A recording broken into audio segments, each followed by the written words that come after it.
Hey everyone. Thank you for tuning in to another episode of Sports Stories, the podcast. My name is Nathan Merkel. This podcast will discuss different stories that we as humans have experience in, with, and through sports. Hopefully, providing context to these questions. What makes sports so special? And how do sports impact us as humans? I'll dive headfirst into these questions through critical conversations with a wide variety of guests on our show. I really hope you enjoy it. Thank you very much.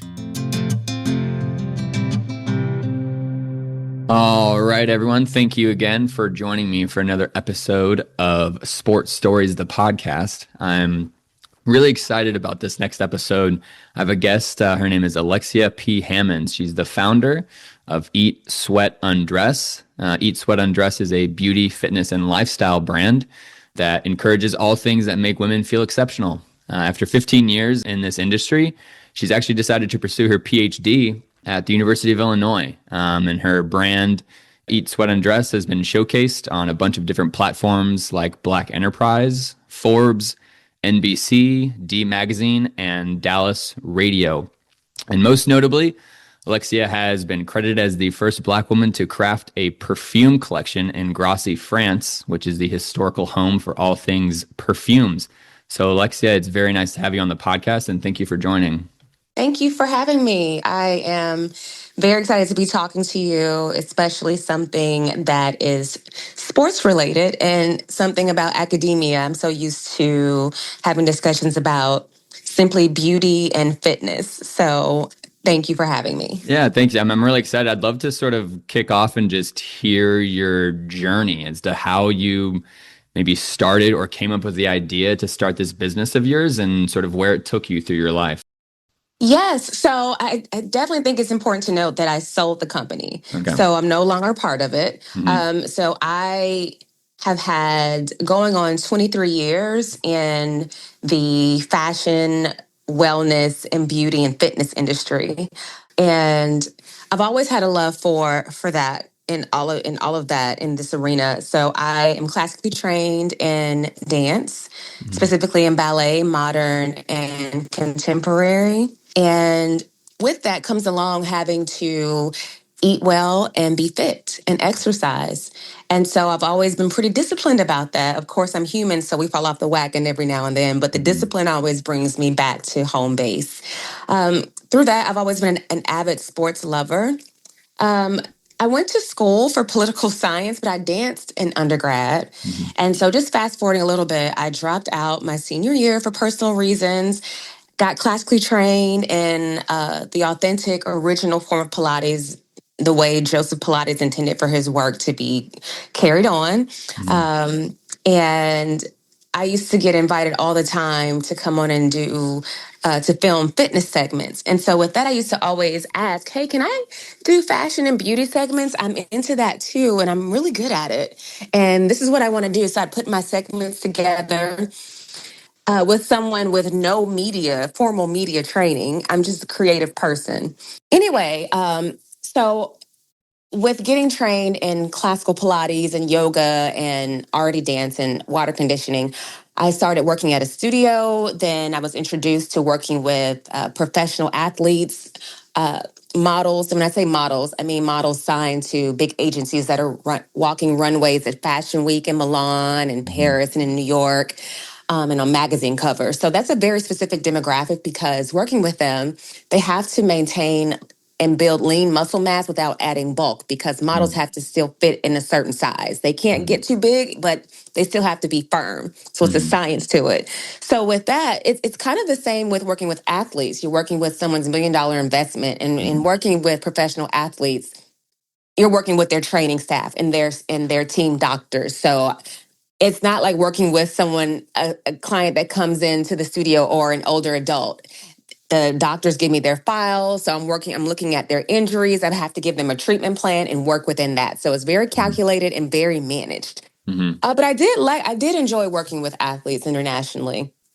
And so once I was doing that for a long time, I loved it, but I just decided that I wanted to make money without having to actually show up every day. Like I don't mind working hard. I work hard even still as a PhD student, but when you're when you're a fitness instructor, you have to show up to make money. Unless you own a studio, then you have other people in the studio that are working when you're not.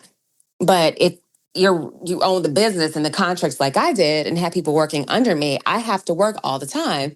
So my parents were like, you need to have a product so that you can make money while you're sleeping and on vacation. You have it in retail, online. So that brought me to trying to figure out, okay, I love hair and I love fragrance. So what do we do? Well, I couldn't figure out what would make my hair products better than what was on the market. And I couldn't figure out what would make my fragrance, my perfume better than everything else that I loved. So I was just like, okay, well, I actually have a couple hair perfumes that I really like. Let me do some research to see how many are on the market. So one thing I knew is that, okay, now there at the time when I launched, there were only about 15 to 20 hair perfumes on the market. So I found my gap. Just like we have to find the gap in research as Right. doc students, Yeah. I found the gap in the beauty literature.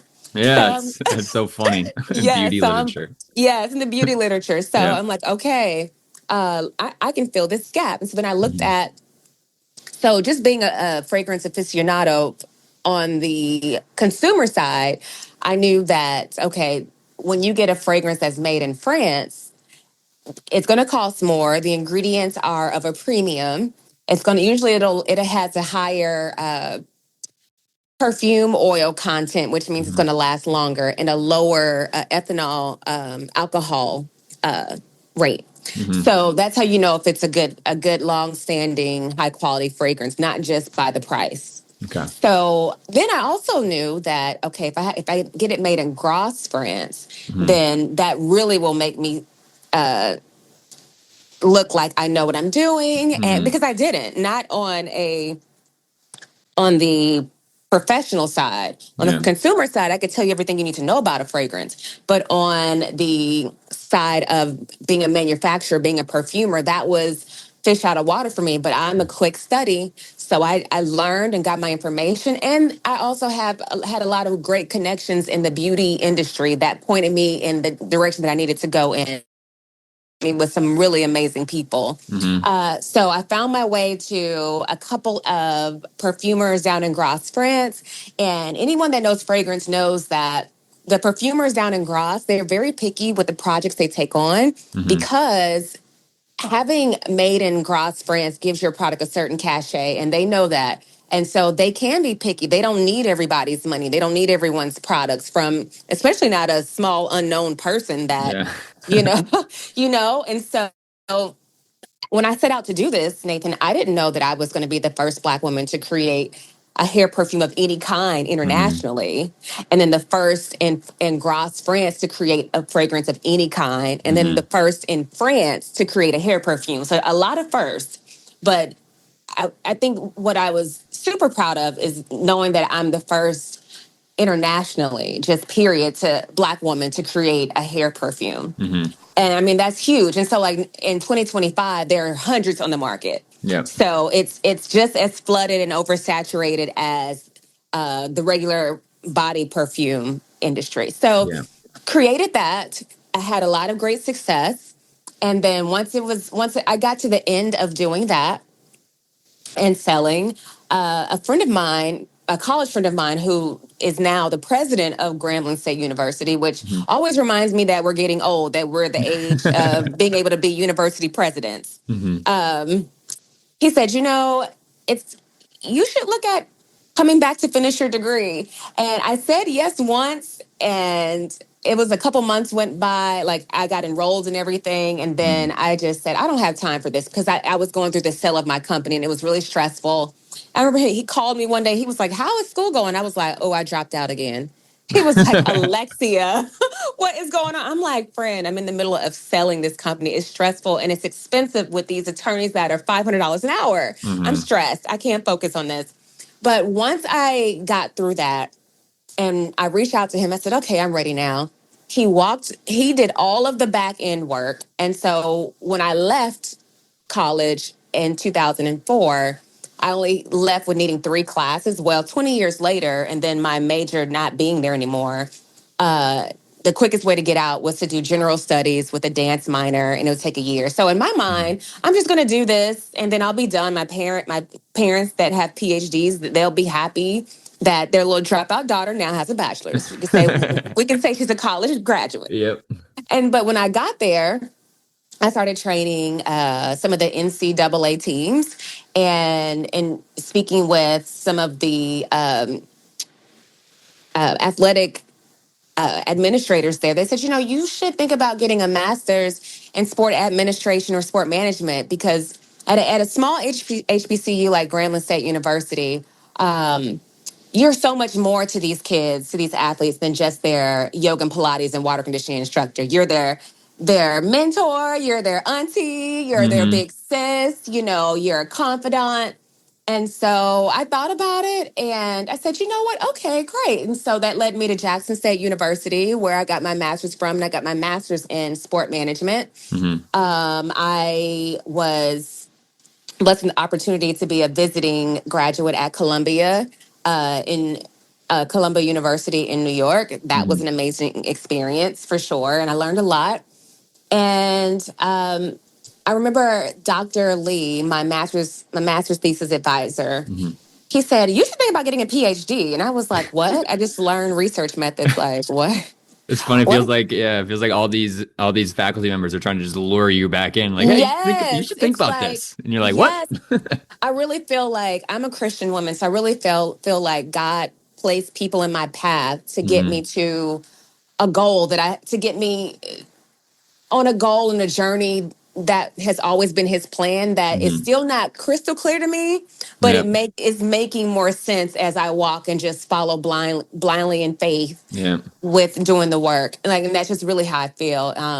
And so at first, I told Dr. Lee, not happening. And Yeah. then once I started to think about it more, in my mind, I was like, okay, actually getting a PhD sounds really bossy and like really cute.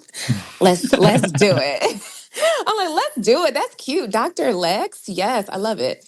So we started looking at different programs, and he was like, okay, we need to get you ready. So, okay, let's start working on some projects that align with your interests. And then from there, then, let's look at universities that have professors that do the research that we are about to do, so that it aligns, and XYZ. So that led me to speaking with faculty at 6 different no, actually it was like 9 different universities. Oh my gosh. And out of those 9, 8 of them were like, yes, submit your application, we'd love to have you. One, they were a duo, and they were so nasty. And that experience with those professors is really in line with experiences that I hear from a lot of doc students. But I was really lucky to talk to some great people. But I did put in 2 applications. And I know some people are just like, just put in 1. But I'm like, I don't know. I'm new to this. I need to put in 2 and let's see. So I was on my way to University of Hawaii at Manoa, because it's Hawaii and it's cute. Yep. But when I started looking at the rankings, U of I. Yeah. And then I'm glad I looked at the numbers, because I'm a numbers girl. And I realized, I'm like, at the PhD level, Alexia, we can't choose a school for PhD for cute. Yeah. What are we doing here? PhD does not equal cute. It doesn't. It does not. Like, once it's, and there's just so much, and I every day I'm so thankful for the choice that I made. And again, that was a God thing, because I tried something different. I usually make decisions based off just how I feel, and this is cute. Like, and I can do cute things. But I opened my mind up a little bit more to different conversations, and I'm like, okay, doing something different worked out. So it's really opened me up even more in my life, to just try different things and just see the outcome. And so that led me into U of I and being in the kinesiology program. And honestly, when I was accepted and I came here, I didn't even know that we had a sport management PhD. But I chose the right direction, because as I got into the sport management master's program, I realized, I'm like, this is not really what I want to do. I don't really want to work in sports in this capacity. I'm more of an exercise queen. Yeah. So Yeah. Yeah. what I'm doing now just so aligns, and it's crazy because my initial major at Grambling State University was political science. Hmm. And at this point, and this could change, at this point in my journey, even though I'm a kinesiology student, and my research is based on exercise interventions to mitigate vasomotor symptoms for menopausal African American women, Hmm. I want to get a postdoc in health policy. Mm. So that's politics, you Yeah. know? So Yeah. it's this beautiful full circle moment that if you would have asked me a year and a half ago, I would have been like, wow. You Hmm. know, summer of 2024, I had no idea that I would be in a PhD program. Yeah. That's No crazy. idea. You know, yeah, it's crazy, and it's divine intervention from my Most High, and Hmm. I'm really proud of this journey that I've been on. And I'm a non-traditional PhD student. I'm 43. I'll be Hmm. 44 next summer, and I'm just proud of the journey, and Yeah. I'm embracing it. And I do feel like it's a privilege to be at this one at U of I and to be a PhD student. I'm very happy and proud of where life has taken me so far. Yeah. That was a long That's story. yeah, it's beautiful. That's really cute. One thing that popped in my head that I thought was funny is you said you're doing a postdoc, and I immediately wrote down, does postdoc equal cute? And so I don't know. I'm not sure. And it's crazy because I want to do a postdoc, but I do not want to be a tenure track professor or an yeah. assistant professor. Okay. Most people that do postdocs, they want to be professors. Yeah. Yeah. I think if anything, I would want to work in industry, but I don't know. I'm an entrepreneur. Like Yeah. being a PhD student, this is the most corporate work, air quote, work for somebody thing I've ever done. Right. And honestly, it is difficult. It's Hmm. difficult because this it's so different from the business world. Like in my world that I'm used to, if I want to do something, if I want to get a project done, I'll just cut a check. I'll get it paid for. Yeah. Everything here is like get a grant, write a grant. It's a completely, and academia moves so slow. Yeah. Yeah. It is slow. It is It's slow. so slow. I'm like, why does it take 10 years or 5 years to just change this color or do this? Yeah. But you Yeah. know, I so agree. I'm in this arena where I'm still learning the rules. And so I'm a Mm. firm believer of learn the rules, learn the game, and then figure out how to maneuver how you want to get things done. Yeah, that's really cool. That's a very like inspirational and really cool story that you shared. One thing I wrote down and I noted here is you said you dropped out of undergrad. I'm curious, in Mhm. your personal opinion and your experience, do you think this helped your journey, or do you think it maybe created some sort of conflict in your journey when you're looking back on your Mm. life? I think it helped me, Hmm. but one thing I always tell people because I'll have college kids say, "Well, Miss Alexia, you dropped out, you did great," and Hmm. I always say, "Well, let me back up and say I don't believe that statement where people say, 'Well, I did it. If I could do it, you can do it too.'" Hmm. I don't believe that. And so I tell people, yeah, but you're not me. Don't Hmm. drop out. Do you have parents that are going to support your dreams when you drop out and pay for all your bills while you figure it out, like I did? If you Hmm. don't have that, stay your little tail in school. Yep. Or do you have the talent, work ethic, and skill set that I have that that helped me to create a life for myself financially, that I was very successful and don't have to work if I don't want to before I even had a bachelor's? Do you have Hmm. that skill set and work ethic? If you don't, stay in school and figure it out. Yeah. So for me, it was great because I'm a creative person, but I also had parents that said, "Hey, while you start your business, we'll pay your bills, we'll support you while you build your dream because we believe in you." Because my parents knew that I was a creative. They told me as a little girl, we can tell you're not a 9 to 5 kind of person. Hmm. Like we don't see that for you. So I was lucky to have parents that believed in me and supported my dream, and their investment paid off. Yeah. But a lot of people think that being an entrepreneur is easy. It's rewarding, but it can be very ghetto. Like I tell people all the time, Yeah. as an entrepreneur, you have to understand that you get paid last. Are you ready to be responsible for how your employees pay their child care and their mortgage or their rent? Hmm. It's a You lot. know, Yeah, it's a lot of pressure. yeah, you got to pay for that. You have to put money back in the business.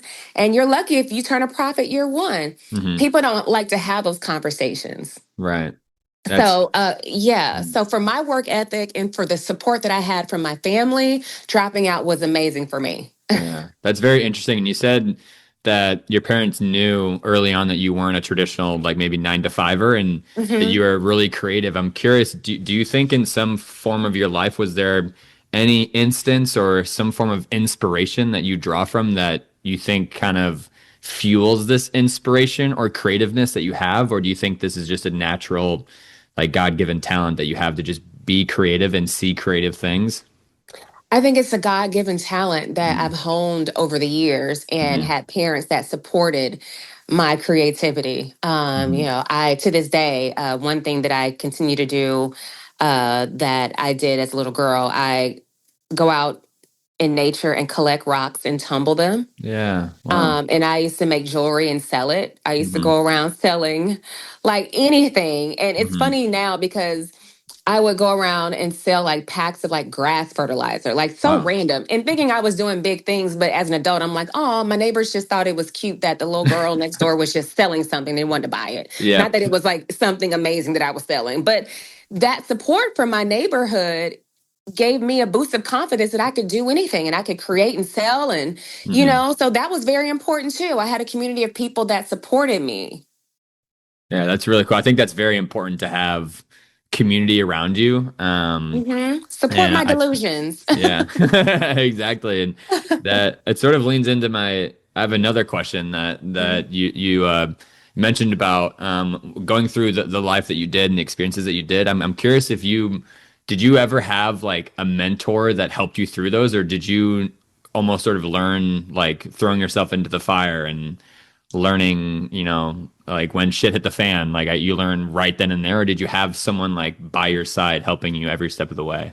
No, I learned on my own, and I threw myself into things, Hmm. and I had to learn along the way. Hmm. Now I definitely had people that I could that would have helped me, but and I think maybe having asked people to help Hmm. before doing certain things would have saved me a great deal of heartache and probably some money. But I would say now at 43, I'm more open to asking for a little bit of help, but more so, I'm more open to talking to my close family and circle of friends. Hmm. More like that. I always had people that I could trust to talk to, but I just wasn't comfortable. And I don't know if that's an only child thing, Hmm. but it's just a very independent. Like I can do it. I'll figure it out. I've always been like that, and I mean it's been great Hmm.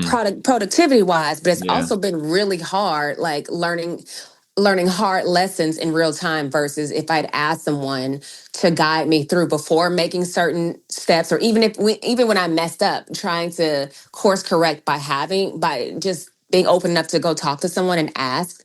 Um, yeah, that probably would have been helpful. Yeah, I yeah. tended to ask for help when it was in the fire and like now it's going to cost me money. Do you think, I guess this sort of stems from the first question I asked, do you think this sort of helped or hurt you? Do you looking back, do you think it would have been more beneficial if you had that sort of like confidant or that sort of main mentor, or do you think it actually helped you more Mhm. that you were sort of like Lone Ranger kind of thing?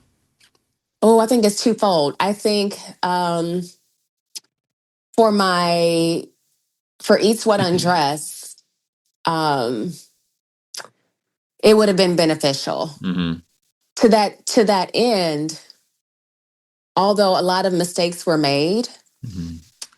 that is a situation that was a company that I needed to not be a part of with the people that were involved, like Hmm. long run. So lots of mistakes were made, but everything happened the way it needed to happen. Hmm. I wish everybody well. Hope everyone's Yeah. doing well. Yeah. But in other arenas, I think, or in other areas of my life, I think all of those mistakes made me the person that I am now. Win, Yeah. lose, or draw. I'm far from perfect. I feel like I'm an example of complex simplicity. Um, but I embrace my flaws. And I think for me, because I'm very self aware and I know where my strength gaps are, Hmm. it, I think, no, like being very self aware is a superpower. So it does Okay. give me the space to, I'm always trying to improve. I'm always trying to refine myself. I have this thing where I say I'm always trying to outdo me, not y'all. Yeah. Wow. So I'm always in competition with myself, healthy competition, but I'm always focused on how can I make this aspect of my life better? Right. How can I improve on this habit that's not so healthy or helpful to me? Hmm. So then you, I guess you would categorize yourself as a competitive person, but not maybe not competitive with others, but more so competitive with yourself. Very, Yeah. 500%. That's very interesting. That's really cool. And that I, g- I'm also really curious about like, because you stated beforehand, you just bluntly stated, I am an entrepreneur. And I'm curious, like, where does that come from? Because I know there's a lot of companies that are started by people that have this same sort of drive that you have, Hmm. but in this sort of entrepreneurial drive. But like, I've always been curious. This may out me as like not understanding the business, but like, what is Hmm. that? Like, Yeah. what is that drive? Where does that come from? And like, do you Mm. think you were just born with that, or do you think you like maybe you were in class one day and you were like, oh, this is cool, and I want to do this, and you just like started doing it, and now you're really good at it, or is it like an internal passion that you have? I think it can be both. I Hmm. think just like so I'll use leadership as an Hmm. example. I am comfortable saying that I am a born leader. Hmm.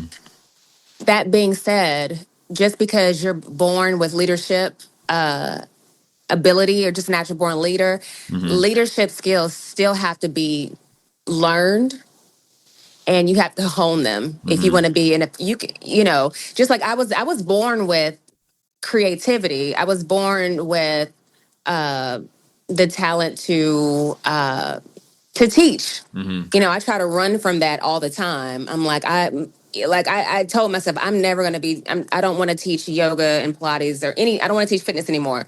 But now I'm in a PhD program where I'm teaching, and then I created curriculum. And then, but like and I'm teaching in a different way, but Yeah.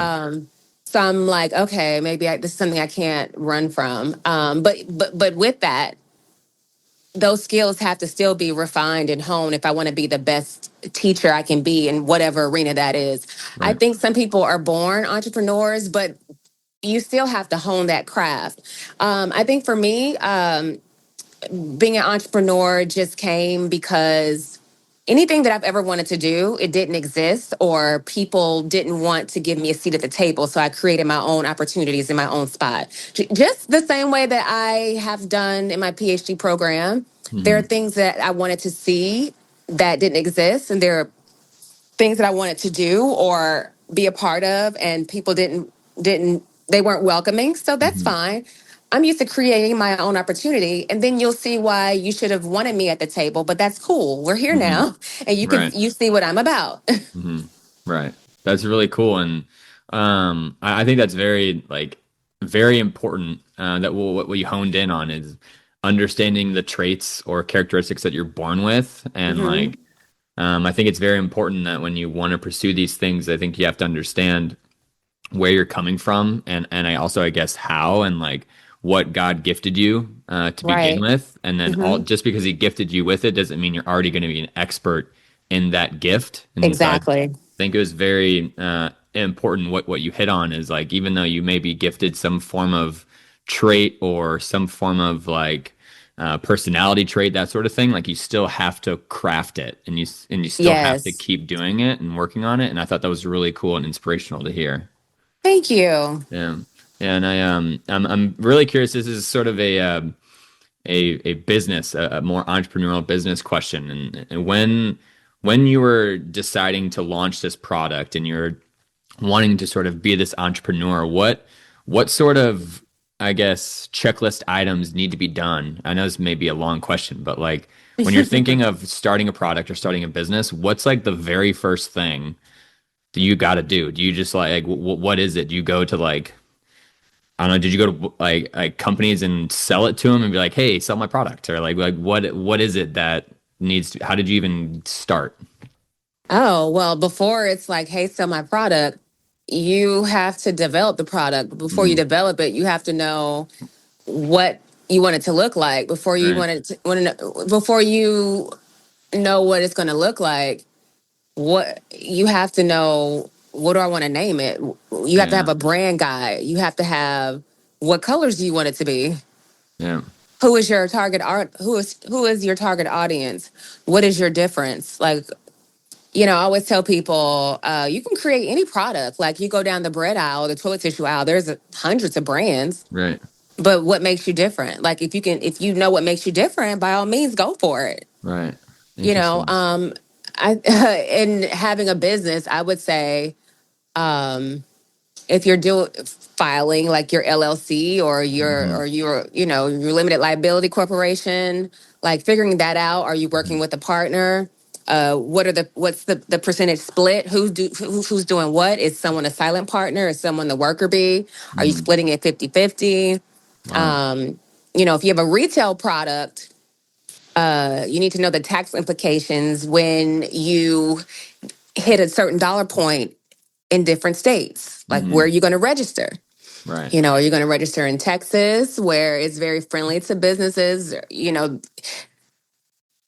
If you are getting a product made overseas, you have to think about the customs, the Hmm. licensing you have to do.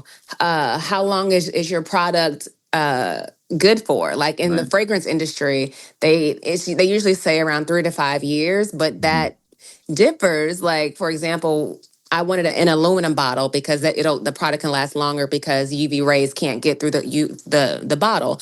But Hmm. if you have a glass bottle and the UV rays can get through very easy, and it changes the chemicals and the makeup of the product, Wow. and it alters the scent. So there's so many things that happen before you even get to, hi, I want to get this meeting with Neiman Marcus to sell my product. Hmm. Or, and most people don't start at Neiman Marcus. Wow. You Yeah. you have, yeah, unless you're, let's say Phoebe Gates. I just started following her on social media. I find her Mhm. very fascinating. If she comes out with a hair perfume tomorrow, it'll be wherever she wants it to be, Yeah. because Okay. access and then funds. Mm. So then, yeah, like then you have to decide like what your budget's going to be, like how much you're willing to invest.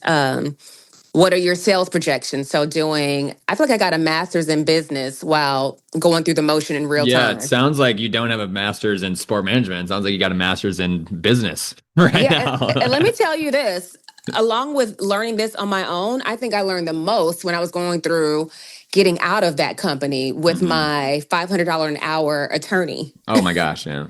Yes, who is very proud of me.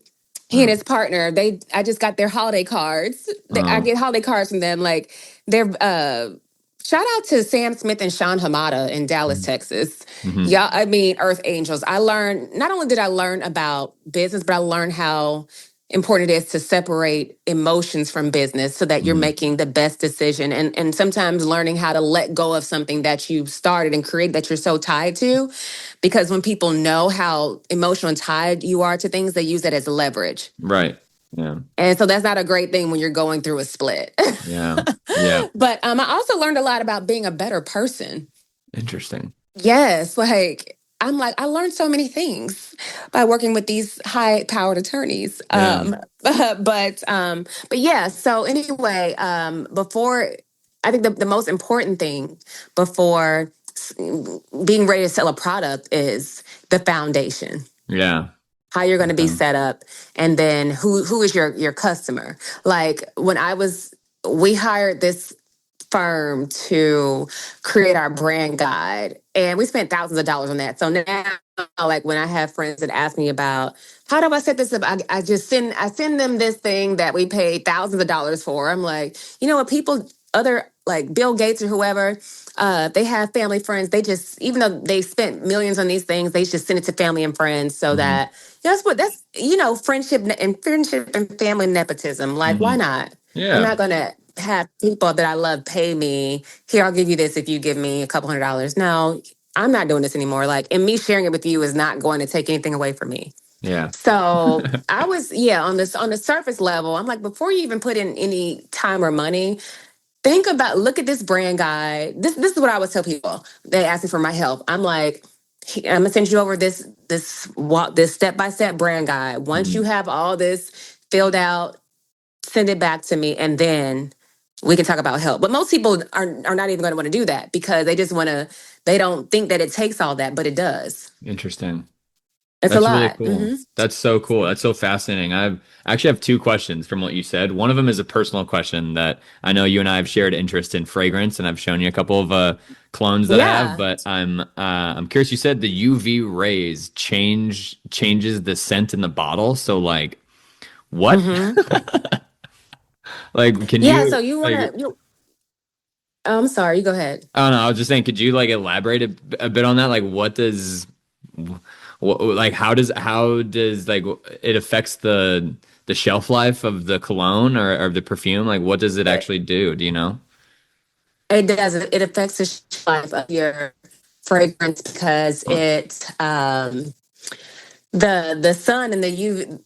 That's why you don't want to have your fragrance bottles anywhere near sunlight, Huh. or you don't want to store yeah, I mean, because those rays, it changes the chemical Yeah. makeup of Wow. the fragrance oils, yeah, and the Wow. ethanol alcohol. So Yeah. you don't want that.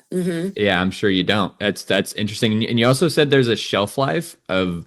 You said fragrance is 3 to 5 years. Is that? Usually, but Yeah. I mean, most people keep their fragrances longer than that. Yeah. That's Yeah. interesting. And so hmm it doesn't. It can last like 5+ years then. There are that some people I know some people to this day they have fragrances they've had for 10 to 15 years. Wow. Okay. Yeah. Huh, that's I don't really know that cool. I would put that on my skin, but Yeah. um yeah, some people, yeah. I mean, but I will say most people, if you love your fragrance, you're unless there are people that are just true collectors. So some Yeah. people they have a lot and they'll just spray every now and then. So they'll have hundreds of bottles that they'll never get through. And that's Right. fine too.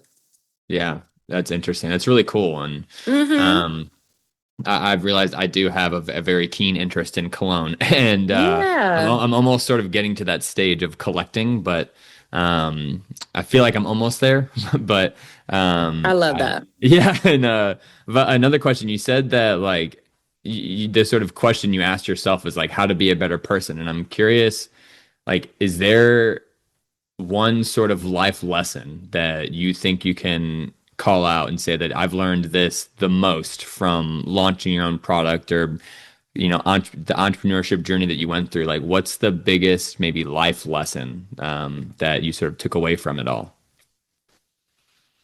That you don't have to do it all. Hmm. That you don't have to do everything all at once. Okay. So an example of that, like you can just start small. And that's something that I learned recently with my PhD advisor with Mhm. my dissertation. I presented him with a dissertation concept brief, Mhm. which I've learned it's very business. Like when I showed him and I showed Dr. P, who Mhm. everyone loves at U of I, they were just like, we've never seen a doc student like create something so formal. And that is like my business side. Yeah. But so an example, when I started Eat Sweat Undress, honestly, the only product that anyone cared about, we had like, I think 15 to 20 different SKUs. You know what a SKU is, right? Yeah. Yeah. The product, like the Okay. number, right? Yeah. Yeah, 15 to 20 different SKUs. People only cared about five. And those Mhm. five SKUs people cared about were my five different hair perfume fragrances. Mhm. So I knew that the hair fragrances were the star of the show, but I thought like, okay, well, we have to have more than that to draw people in. So we had active fashion wear. Mhm. I created a line, I developed a line of supplements, which were amazing, amazing. But supplements Mhm. are really hard to push. And that was Yeah. $17,000 down the drain. Yeah. Yeah. And yeah, so like we started out so big with so many things because I thought that's what I needed. I thought we had to have all these things to make it interesting, but Yeah. I didn't need to do all that Yeah. money wasted. I just needed to focus on one thing. So there's that. And another parallel to that, when I presented my advisor with my dissertation concept brief. Hmm. When he looked at it, he was just like, this is a lot. He was like, this isn't, he said, I'm impressed. He said, this is actually something that somebody that is on a job talk would present as their line of research as a junior faculty member. I said, Yeah. really? He said, yes. Let's focus on this one piece for your dissertation project. So for me, I was like, oh, that's it. Okay. But Hmm. again, I'll tell you this. So I was recently told by a faculty member that I have a great relationship with. I asked him, I said, what is my perception of what is the perception of me around here? I said, do people think I'm mean or like nice? He was like, oh no, and this faculty member, like he tells me like it is. Like he is Hmm. not bubblegum, like sugarcoat.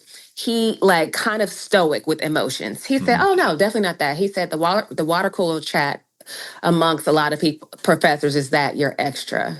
I said, oh, okay, well that's very, I mean, that's very accurate. Yeah. I've been told jokingly, you look at the definition of extra and Alexia's face is plastered.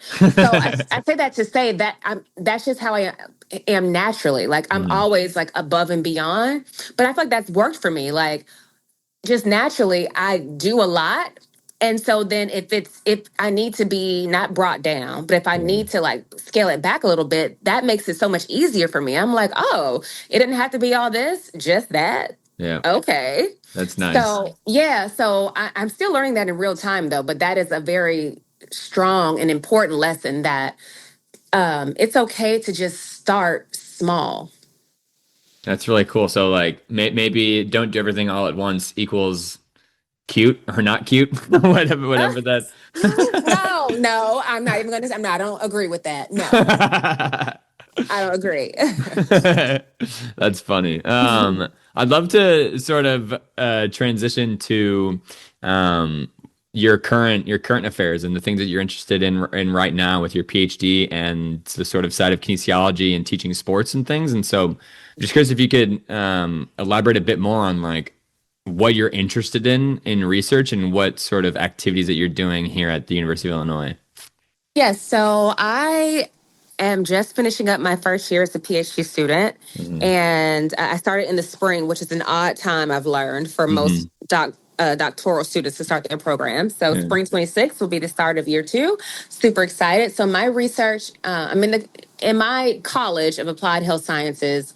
I'm in the Health and Kinesiology department, and so my lab focuses on older adults, but my research specifically focuses on middle age to older adult African American women, and I am interested in looking at using exercise interventions to mitigate vasomotor symptoms in my population, and specifically using Pilates and strength training. Wow.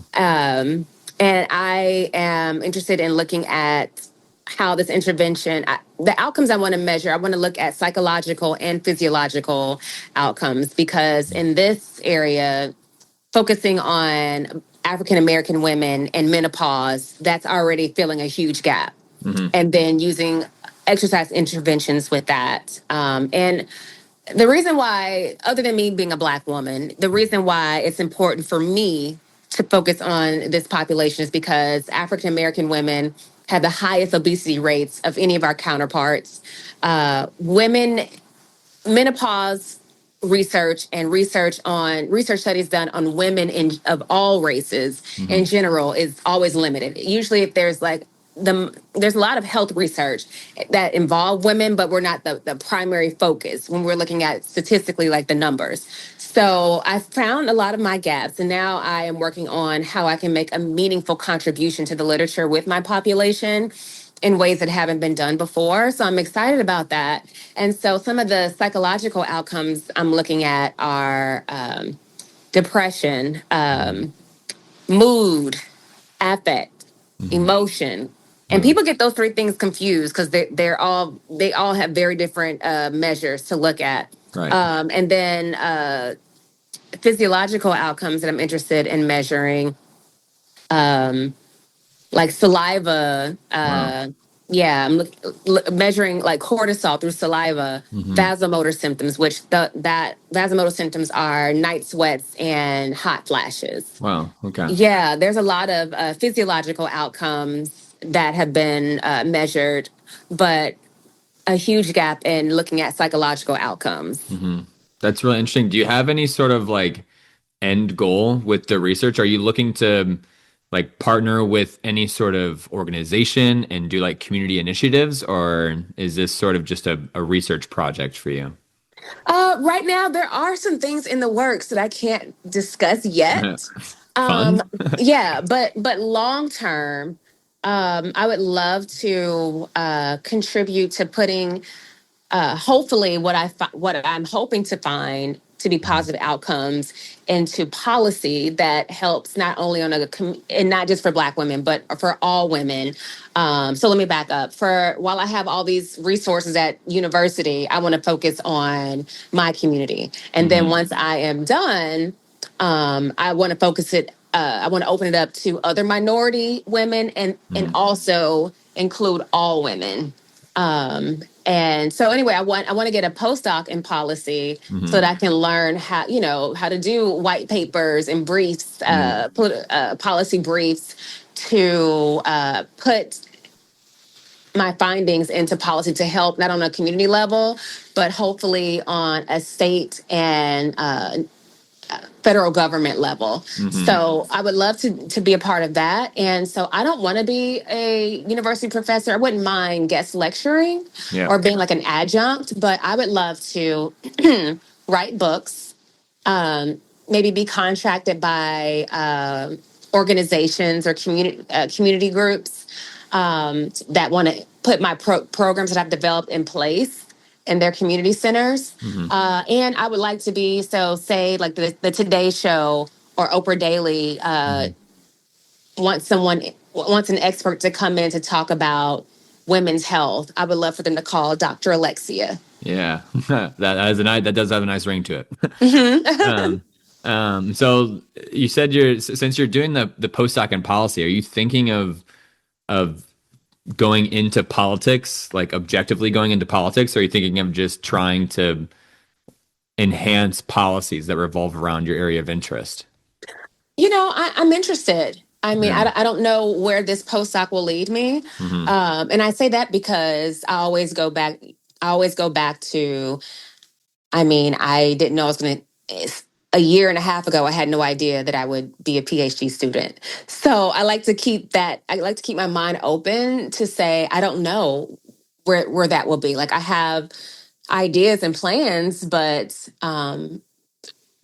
I mean, just last semester, I didn't know I would have interest in getting a postdoc in health policy until I was invited by the lieutenant governor of the state of Illinois to work with her for her menopause awareness week, Wow. and so Okay. working through that, I was just like, wow, this, and I just learned so much by working with her staff and Hmm. working with the policy director and policy analysts for the state of Illinois Yeah. and they're women. And so just learn. And I'm just like, wow, what a full circle moment of my interest in health, physical activity and exercise and women Hmm. and being a woman. And now, my first love of political science, Hmm. making a full, like just aligning in a way that makes sense. Yeah. Yeah. This sort of full circle moment where it sounds like what got you interested in this in the first place is now circling back to Yeah. being like the main driver for you, which is really cool and inspiring. Thank you. Yes. Yeah. I'm very happy with where I am right now. Yeah, it's really cool. I'm curious. I'd love to hear your thought on this. Is like, so if I were to express a what if scenario, if I were to take your life as a whole and take anything sport related out of it, do you think you'd still be where you're at right now, or do you think you'd still figure out a way to do the entrepreneurship line that you have, and down this sort of coaching line, but in a different aspect? Do you think it all revolves sort of maybe around sport, or do you think sport just is just a sort of lever for you? No, sport is just another piece of the puzzle. Yeah, I would say the main driver that keeps coming up, no matter how much I push it away, is exercise. that's cool. Exercise and movement. Yeah. Exercise and movement. Yeah, that's really inspiring. And so like what was there some form of like inspiration that started that, or did you just like was it your interest in dance and how you started doing dance and maybe do you think that started it, or was it also another one of those like God-given things that you just have this very high interest in exercise and movement? I would 100% give the credit to dance. Hmm. Being a dancer and having to care for my body means Hmm. also being mindful of what I feed my body to so that I can perform at the highest level. Hmm. Um, and because I took it so seriously, my when I was having some issues with my weight at some point, and I asked my parents, I said, "Hey, I have, I've been looking up. I think I just need a little bit of extra help outside of dance with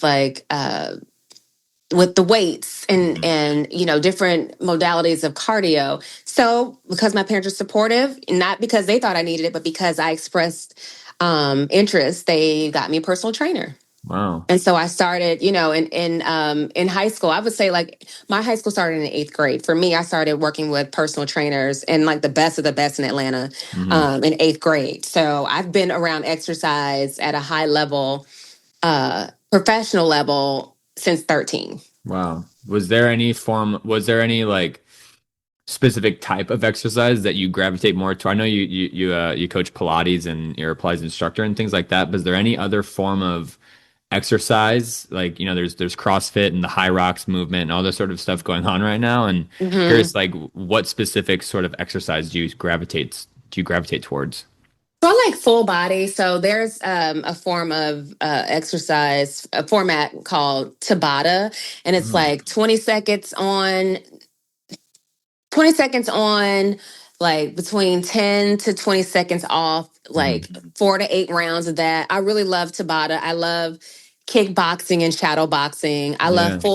full body hit, things that target the full body. And Hmm. then I hate the treadmill, but I love the results. So if I'm on a treadmill, I'm doing sprint intervals Hmm. because they are awful, but I am somebody that I like results. Hmm. And sprint intervals on the treadmill, if your joints can take it, Yep. on a slight incline, nothing like it. Yeah, I fully agree. I'm trying to train for a half marathon. I have no idea what I'm doing, but I'm I'm doing trying to one in Chicago in the yeah, spring. I'm trying to train for that. And I'm trying to figure out how to do different forms of running or different forms of miles. And so Hmm. like I did a mile on the treadmill and I haven't ran on the treadmill in a very long time. And I ran 1 mile on it and I was like, wow, like Yeah. this is a beast to just Hmm. the treadmill. And I was like, my knee hurt, my ankle hurt, my shin was killing me. I was like, oh my gosh, like how can people just run on this thing for hours? Like I don't understand. Maybe my body's just not like designed to run on a treadmill. But Yeah, try a point 0.5 or 1 point 0.5 or 1 incline next time. oh, okay, point 0.5 Yeah. or 1 incline. I'll have to look into that. And I know Yeah. there's you heard of those the Woodway treadmills where Ooh, they're those are a self-propelled? beast. Yeah, they are a Yeah. beast. Yeah, Yeah. those are really cool. I've tried some of those in the past with like I know they're designed, aren't they designed for sprints, right? That I'm not sure about, but I Hmm. will say a lot of the I won't like do a name drop, but like Hmm. one of my favorite gym brands that is usually in like really affluent, nice areas in different cities in the Hmm. States, they have a lot of woodways and they're tough. Yeah. It's a great workout. Yeah, that is cool. I agree. I remember doing it, and you said like sprint intervals. Like I remember doing Mm-hmm. sprint intervals on those woodways, and like I Ooh, think the subconscious thing about those woodways is you like it's since it's self-propelled, mm-hmm. there's no it's hard to maintain the speed, and you almost Yeah. always subconsciously end up going faster than you anticipate, and you just find yourself sprinting within like 10 seconds, and Yeah. it's like it's crazy. It's really tough. Yeah, it's really cool, and I sort of wanted to end our conversation on a question, and given all the experience and everything that you have, I'm curious, like where do you see yourself in in maybe 5 years, and what's sort of I know you can't share the specific interests. I'm curious of where some of these projects are going to take you, but where do you like maybe see yourself in maybe 5 years time? Hmm. Let's see. I see myself coming towards the end of my postdoc. Hmm. And I don't know where that would be, but maybe it'll be in DC or New York. What about Hawaii? Definitely not Hawaii. Definitely not Hawaii. Yeah, maybe DC or New York. And then at this stage, hopefully also launching my first book that Yeah, wow. yeah. Hmm. Okay. Without giving anything away, can you like give the cliff note of what it's about? Like obviously you don't have to like go into detail here, but what is the Yeah. general gist of the book that you're writing? I'll say a life journey. Okay, But cool. not in totality. Yeah. It's my book one will be specifically about one part of my life journey. Wow. Yeah, I think the one part that we're focusing on Hmm. is very significant and can lead to other series Wow. in books. Yeah. Wow, cool. That's really Hmm. cool. I'm Thank really, you. yeah, really looking forward to that. And when it drops on the shelves, I'll make sure to do as much marketing and branding as I can to help promote that Thank as well too. you. Try to get that on all the shelves possible. I'll definitely wait for that to come out and I'll read it as well. And I'm looking forward to that. Perfect. So thank you so much for joining on the episode today. Hope everyone enjoyed the conversation with Alexia. And Alexia, thank you again for joining. Take Yes. time out of your schedule and talking about how sport, exercise, and entrepreneurship sort of changed the journey of your life. And it was really inspiring to hear. So thank you very much for joining. Thank you for having me, Nathan. I'm honored. And I'm so glad we met and had class together. Yeah, I know. Thank you very much. It was a lot of fun. Thank you so much. Hope everyone else enjoyed the episode today.